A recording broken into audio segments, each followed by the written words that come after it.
그 피지컬 AI, 특히 로보틱스 쪽으로 여러 가지 얘기를 하고 있고요. 오늘 그거 관련해서 조금 말씀드리도록 하겠습니다. 지금 뭐 잘 아시겠지만 피지컬 AI가 상당히 유명해지고 뭐 잘 아시겠 그거는 뭐 그 젠슨 왕이 뭐 그 얘기를 하면서부터 이게 또 미국의 빅테크가 또 관심 갖고 그렇다 보면 뭐 여러 가지 자본가 들어가서 개발이 많이 되고요. 단지 그냥 어떤 그냥 뭐 그냥 트렌디한 워드일 수도 있겠지만 실질적으로 이제 로봇이 드디어 이제 여러 가지 우리 사회에 그러니까 여러 가지 일상생활에 들어와서 많이 지금 여러 가지 임팩트 만들 수 있다 판단되고 적기라고 판단돼서 이런 얘기가 나온 것 같습니다. 그래서 뭐 지금까지도 뭐 생성형 AI 뭐 그런 우리가 많이 쓰고 있죠. 그래서 지금 말하는 AI 뭐 디텍션, 리즈닝 많이 하고 있는데 지금 이제 행동하는 것까지 해서 그렇게 해서 하게 되고 행동이라는 게 이제 가상 환경에서도 지금 어떤 액션을 할 수 있겠지만 우리 실세계에 들어와서 이제 한다는 의미가 더 강하고 그래서 이제 피지컬 AI가 된 거고요. 그래서 그렇게 기존 AI 비해서 인식 생성 능력이 기존 AI는 상 뛰어나지만 현재 실제 세계와는 연동이 안 돼 있죠. 그거를 하는 것이 피지컬 AI가 될 거고 실제 이제 환경에서는 이제 우리가 퍼셉션하고 언더스탠딩하고 거기다 액션이 되게 중요하게 되는데요. 액션을 하게 되면 우리가 실제적으로 액션하게 되면 이제 반응 리스판스가 오잖아요. 그러니까 우리가 과거에 많은 AI들이 어떤 시뮬레이션 환경에서 하게 되는데 시뮬레이션에서 뭐 퍼셉션 이런 거 할 수 있지만 피드백이 돌아올 수도 있고 돌아와도 완벽하지 않을 수 있는데 우리 피직스 실제 세계에서는 완벽하게 실시간으로 들어오기 때문에 거기서 거기 어떤 우리가 피드백이 들어오고 피드백을 통해서 다시 이 루프가 다시 돌아갈 수 있죠. 지각, 이해, 행동 계속 이 루프를 계속 돌아가게 될 거고 우리가 실제 그러고 있고요. 그런 과정 중에 우리가 이제 실제적으로 학습을 또 할 수 있겠죠. 계속 이제 자기가 어떤 데이터가 없더라도 실제 세계와 인터랙션 하면서 요건 이렇구나 저건 저렇구나 이제 그렇게 할 수 있고요. 그래서 지금 피지컬 AI의 실제적으로 이제 AI적인 측면에서 기술적인 측면에서 요걸 좀 간단히 말씀 좀 더 뒤에 또 말씀드리겠습니다. 그래서 뭐 실제는 이제 뭐 AI 제가 그냥 임의적으로 나눠본 거고요. 뭐 예전에 뭐 들어보셨을 것 같아요. 엑스퍼트 시스템, 머신러닝 그런 거 연구 많이 되어 왔고 2010년대 초반부터 이제 딥러닝 얘기가 많이 이제 성능이 많이 나온다. 이것들이 이게 된 거고 이것도 GPU랑 여러 가지 알고리즘적인 결부되면서 이제 폭발적인 성장이 나오게 될 거고 뭐 제너레이션 지금도 최근도 아까 성민혁 교수님 오전에 말씀드린 것처럼 제너레이션 하는 거 상당히 잘 되고 있고요. 그 다음에 나오는 것들이 이제 제너레이션 하는 게 아니라 뭐 어떤 도구를 어떤 액션 에이전트 그러니까 나 말고 나를 대시해서 어떤 인식하고 행동하고 하는데 나의 어떤 그 사람의 의견을 반응해서 이제 하길 바라는 거죠. 예를 들면 우리가 지금 무슨 뭐 저녁을 주문할 때도 배민 들어갈지 쿠팡 들어갈지 뭐 들어갈지 고민할 수 있고 거기 들어가서 고르고 선택하고 할 수 있는데 그냥 우리는 나 저녁에 뭐 먹고 싶은데 가격은 이렇게 돼서 네가 알아서 해줘 이렇게 하게 되면 이제 그게 에이전트가 되겠죠. 그런 이제 다양한 이제 형태로 또 바로 이건 실제적으로 핸드폰이나 이런 데서 많은 업체들이 관심 갖고 있고 거기서 또 이제 그게 이제 핸드폰이나 가상생활에만 되는 게 아니라 이제 피지컬 실제 생활로 들어와서 여러 가지 로봇이라든가 그렇게 이제 할 수가 되겠고 사실 이렇게 되면 우리가 진짜로 이제 우리가 어떤 사람을 대체할 수 있는 형태까지 될 수가 있는 거겠죠. 그래서 이게 기술적으로 여러 가지 챌린지가 있지만 저게 정말 잘 된다고 하면은 여러 가지 또 사회적 임팩트가 상당히 많이 있겠죠. 그래서 안정성 문제, 윤리적 문제도 많이 있을 것 같고 그런 것도 아마 학교에서 많은 고민과 그런 것들, 솔루션들을 생각하셔야 될 것 같습니다. 그래서 말씀드린 것처럼 이게 루프가 있거든요. 이렇게 실제 로봇을 하게 되면 이제 우리 사람은 똑같아요, 실제적으로는. 그래서 주변을 인지하고 우리 뇌에서 센서가 다 들어오잖아요. 그죠? 그 시각적 들어오고, 코로도 향기로 들어오고, 여러 가지 들어오게 되고요. 환경하고, 그리고 우리 머릿속으로 이제 여러 가지 리즈닝이 되죠. 숏컷으로 뭐 시스템 1, 2 들어보셨을 거고, 빨리 판단하느냐, 천천히 시간을 들여서 이제 리즈닝 하느냐 될 거고, 그러면서 거기서만 이제 끝나는 게 아니라 행동도 하게 되겠죠. 액추에이션 하게 되겠죠. 여기서 뭐 내가 어떤 행동을 해야 되냐, 요거 할까 저거 할까 생각이 될 거고 그렇게 되고 나면 이제 피드백이 또 거기서 이제 지각도 거기서 피드백이 들어오게 될 거고 거기서 이제 그냥 이걸 단순 반복적으로 하실 수도 있겠지만 시간을 들어갖고 우리도 이거 이렇게 하면 좋겠다 그렇게 할 수 있겠죠. 그래서 실제로는 이제 피지컬 AI가 연속적인 순환이 되고 끊임없는 학습과 적응이 되고 그래서 뭐 이렇게 기술적으로 이제 뭐 여러 가지 것들이 컨티뉴얼 러닝 이렇게 다 연관되고요. 실시간 상호작용도 돼야 되고 물리 환경과 즉시 반응되고 자율적 판단도 할 수 있고 어떤 태스크가 주어지면 그 태스크 성능 향상을 하기 위해서 여러 가지 것들을 할 수 있고 개선도 할 수 있고 그 됩니다. 근데 실제적으로 이제 그 젠슨 왕이 이제 피지컬 AI가 딱 얘기를 하니까 이제 여러 가지로 이제 이목을 집중되겠지만 받았지만 실제로 관련된 용어들은 꽤 많이 있었거든요. 그러니까 실제 로보틱스가 다 이렇게 하는 것들이고 인바디드 AI, 카그니티브 루프, 월드 모델 아까 전에 그 박능선 교수님도 그 얘기를 하신 거고 셀프 리바이빙 시스템 뭐 이렇게 다양한 형태로 연구를 상당히 많이 되어 왔습니다. 또 간단하게 대부분 아실 것 같은데 하나 말씀드리면은 그러니까 저 어릴 때는 사이버네틱스 이런 얘기를 많이 들었어요. 사이버네틱스 사이버 뭐 그런 거 많이 들었잖아요, 그죠? 근데 요즘엔 잘 안 쓰이는데 사이버네틱스라는 용어가 책 같은 것도 있고 1948년도에 나온 거였고 실제 이거는 기계라든가 우리 기계와 사람이 어떻게 주변을 인지하고 행동하고 이런 식의 그런 것들을 이제 논의를 한 거고 약간 기술적, 철학적 그런 것들이 있는데 일종의 그 피드백 루프가 있다. 우리가 센서가 들어오고 그 센서를 바탕으로 어떤 액션을 취하게 되느냐 그런 것들이 나온 것들이 있고요. 그래서 요즘에 사이버네틱스라는 용어가 그렇게 많이 되는 건 아니지만 다시 이제 그게 피지컬 AI로 얘기를 하지만 실제로는 그런 거 다 관련돼 있다고 말씀드리는 거고 또 실제로는 이제 쉐키라는 로봇이 있었고 1966년이죠. 그것도 상당히 이제 처음으로 이제 첫 번째 이거 제가 그 수저 고치다 뺐는데 첫 번째 제너럴 퍼포스 모바일 로봇이라는 것이 있고 이게 어디 박물관에 전시되어 있는 거거든요. 그거 제가 사진 지금 갖고 온 거고요. 실제적으로 이제 여러 가지 센서가 들고 간단한 형태의 리즈닝이 되고 액션을 하고 아까 말씀드린 그 루프 것들을 해서 로봇으로 된 거 형태가 되겠습니다. 그래서 여기 지금 이쪽으로 연구를 하시는 분들은 잘 아실 텐데 에이스타 알고리즘이라든가 그러니까 진짜 이거 플래닝 할 때 최적화하는 알고리즘이 것들이고 뭐 하프 트랜스폼 비전에서 뭐 여러 가지 그 피처 복구 이런 것들이 있고 비저빌티 그래프 어떻게 하면 거기 나온 것에서 패스를 찾는 이런 것들이 지금은 상당히 이제 기본적으로 이제 우리가 듣는 여러 가지 관련 수업에 듣는 기초적인 내용인데요. 요것들이 프로젝트의 결과물을 다 묶여져 갖고 나온 결과가 되겠습니다. 그래서 실제로는 이 피지컬 AI라는 게 로봇적인 측면에서 상당히 오랫동안 연구되어 왔고 또 하나가 이제 카이스트에서 또 사실 큰 그걸 한 거죠. 실제로 2015년도에 그 다르파에서 다르파 로보틱스 챌린지에서 1등을 했죠. 또 오진호 교수님께서 하셨고 카이스트 팀 카이스트로 와서 이 로봇 그거고요. 저는 이때는 참여하지 않았지. 그 이후에 차세대 휴보 로봇 만들 때 같이 오진호 교수님하고 협력해보고 했는데요. 실제로 이제 제가 봤을 때 이게 엄청 그라운드 브레이킹 한 건데 결과도 있고 한데 제가 봤을 때 이게 그렇게 많이 홍보가 되어 있는 것 같지는 않아요. 왜 그러냐면 사실 미국에서 DRC에서 1등 할 줄 알았을 건데 다른 나라에서 1등을 하니까 김새겠죠 그분들 입장에서는. 그러니까 사실 이게 그렇게 홍보를 할 이유는 없는데 실제적으로는 상당히 그라운드 브레이킹한 결과인 거고 그거를 어려운 일을 만들어낸 거죠 실제로.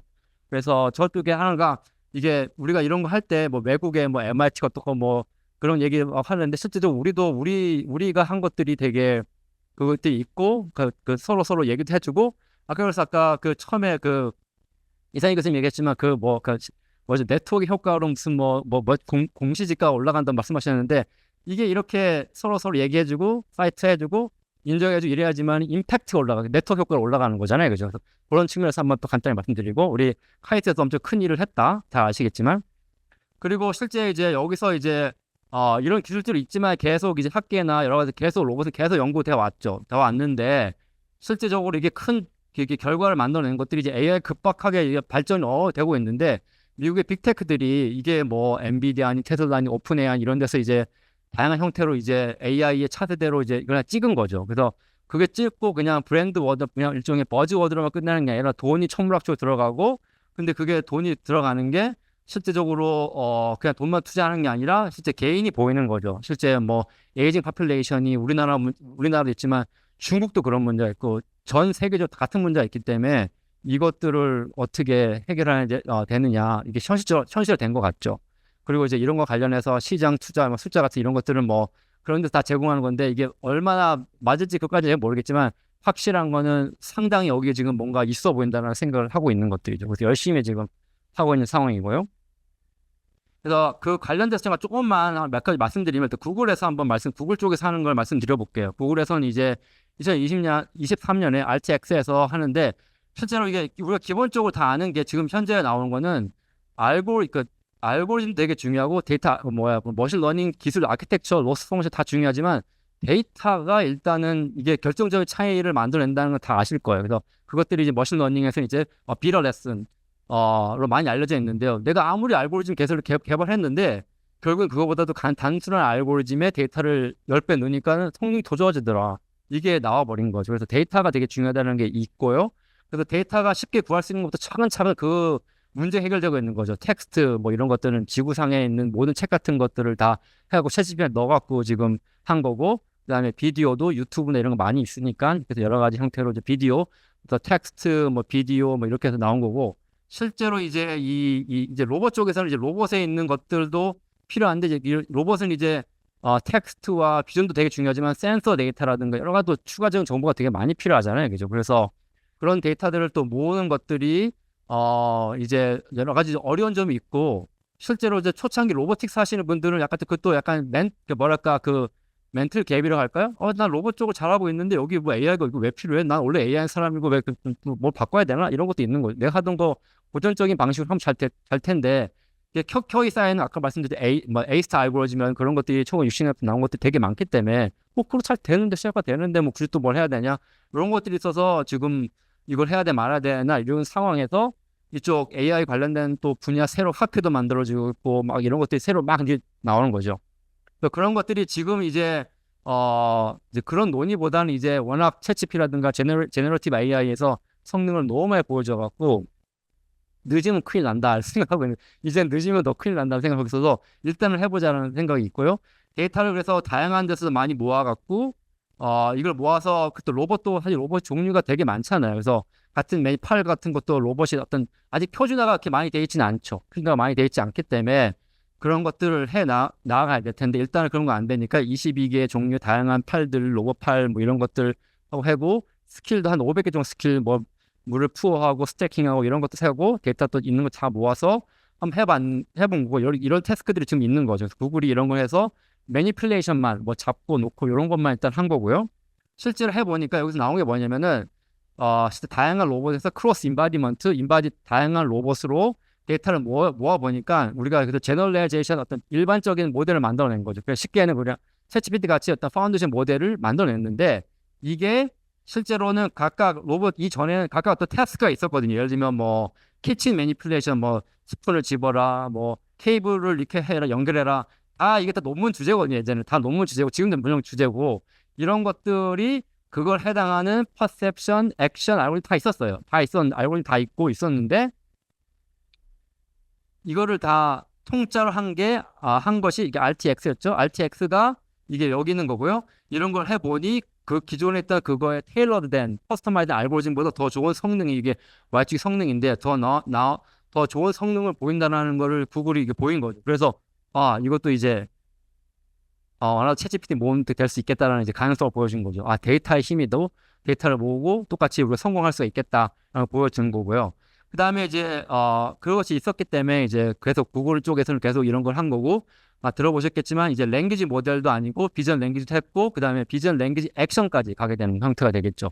그래서 여기서 보시면은 뭐 다양한 뭐 퀘션이 있겠죠. 뭐 이 이미지에서 뭐 여기서 무슨 일이 일어나는 거야? 그러면 이제 적절히 이제 우리가 이미지를 보고 퀘션을 본 다음에 뭐 동키가 길을 걸어가, 액션 쪽에서 좀 이렇게 실제적으로 이제 QA에서 액션으로 나온 것들을 할 수도 있고, 또 다음에는 여기서 로봇이 뭐 이거 짚는 거나 이런 태스크를 하려고 하는데 어떻게 해야 돼 하는데, 그러면 이제 랭귀지로 나올 수 있는데 그걸 토큰이라고 많이 하잖아요. 아웃풋이 텍스트로 나오는데 그 로봇 액션은 거 토큰화이즈 해갖고 일종의 그 로봇 액션에 매핑되는 것들을 이렇게 토큰으로 나오는 거죠. 여기 이미 숫자가 있죠. 뭐 130, 113 이런 건데, 이걸 해석을 하면은 뭐 로봇이 매니플레이션이 뭐 X축, X, Y, Z축을 어떻게 움직여야 돼? 팔 로테이션 어떻게 해야 돼야 돼? 실제적으로 이제 로봇이 할 때 이런 것들이 기본적으로 돼야 되니까 그런 아웃풋이 나오고요.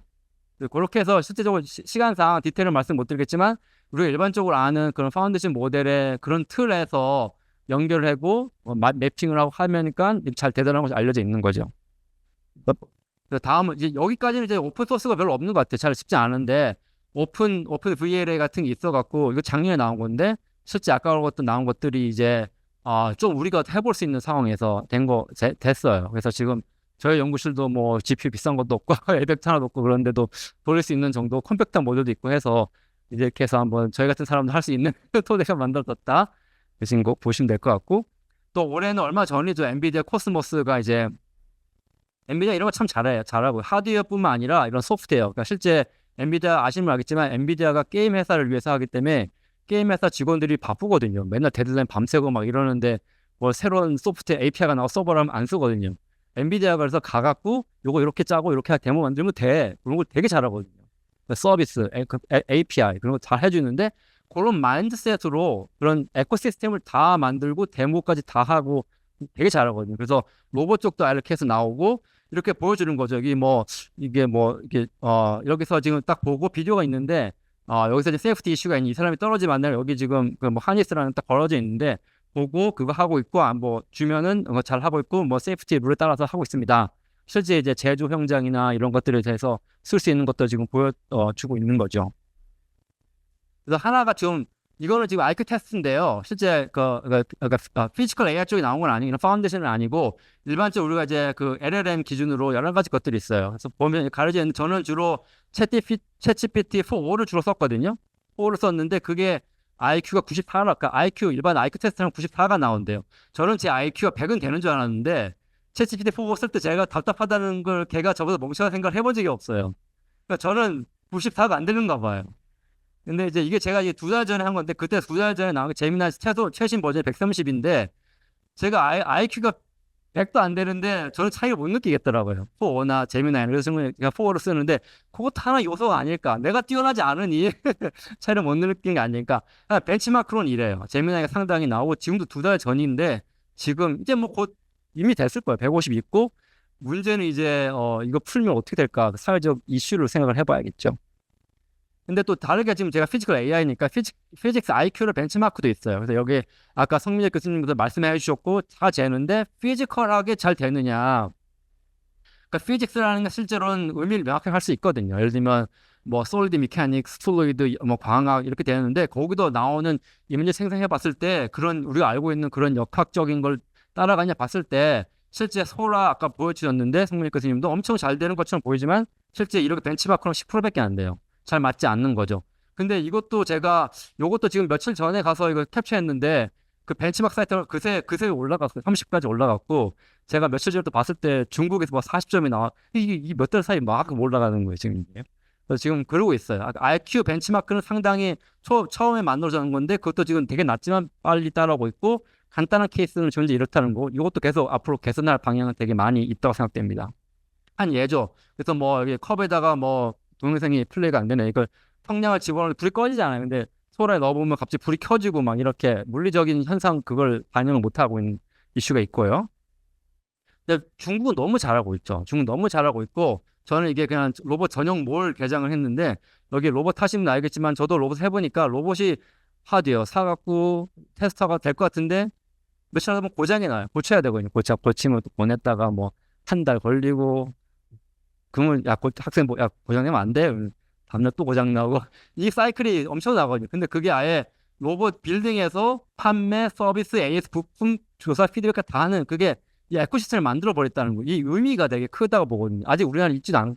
이게 일종의 예전 용산 제 어릴 때 같은 세운상과 용산 전자상 같은 느낌이 딱 있는 거죠. 바로 실시간으로 전해주면 그게 상당히 그 로봇이 상당히 엄청나게 그 중국이 빠르게 하고 있다. 그 에코시스템이 상당히 잘 앞서가서 만들고 지우고 있다. 제가 느낄 수 있는 거고요. 그리고 저도 마지막으로 저도 이제 예전에 저도 이런 거 할 때 어떤 교수님들이 왜 이런 거 저런 걸 왜 얘기할까 했는데 저도 이제 그걸 이렇게 됐는데 제가 이제 다른 교수님과 같이 해갖고 이렇게 물리통합 진행하는 과제를 제안을 드렸고 그게 지금 진행이 돼서 지금 현재 다른 교수님과 함께 진행하려고 하면 이쪽으로 지금 물리통합 진행이랑 관련해갖고 여러 가지 형태로 진행을 하려고 하고요. 시간상 빨리 마무리해야 돼. 그쵸? 예, 그래서 뭐 그거 한다는 거고요. 예. 다른 회사라든가 할 거고 다른 교수님 저뿐만 아니라 여기는 많은 교수님 이게 말씀 다 드려야 되는데 시간상 제가 말씀 못 드리겠는데 그러면 우수한 팀과 같이 할 수 있어서 저는 되게 좋을 기대가 되고요. 회사도 있고 요거 하나만 제가 말씀드리고 이게 별거 아닌데 제가 사실 물리 쪽 AI를 하는데 진짜 제가 그래픽스 처음에 왔기 때문에 10몇 년 예전에 이런 뭐 그래픽스 쪽에서 그런 시뮬레이션 이런 걸 위해서 뭐 튜토리얼도 하고 했어요 예전에. 그래서 그 당시 했는데 그때 카이스트 와갖고 이제는 크로스 시뮬레이션 이런 걸 했어요. 그래서 멀티 레졸루션 이런 걸 연구를 했거든요.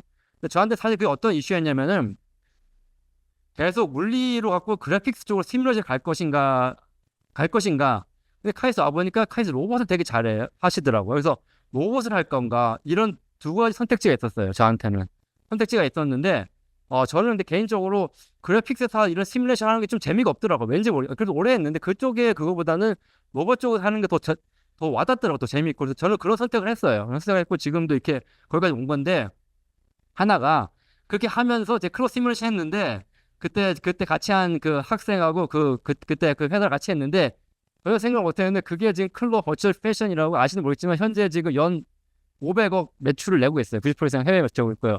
그 당시 논문 쓰고 이게 결정적으로 이거 난 재미가 없네 이쪽으로 왔는데 선택을 좀 잘못하지 않았나 그때 그 끈을 근데 제가 이 말씀 왜 드리냐면은 저는 이런 생각을 전혀 못하고 뭐 영구적으로 그렇게 생각했는데 지금 예전에 이랬지만은 지금 이 피직스 AI 쪽에도 다 로봇 쪽 이런 엄청나게 많을 거 상상할 수도 없을 거 그런 것들을 고민 한번 해보시고 해보시죠. 뭐 시간상 여기 뭐 로봇 말고도 제 연구실에서 하는 다양한 것들이 있는데 뭐 다양한 분야로 피지컬 AI 많이 있고요.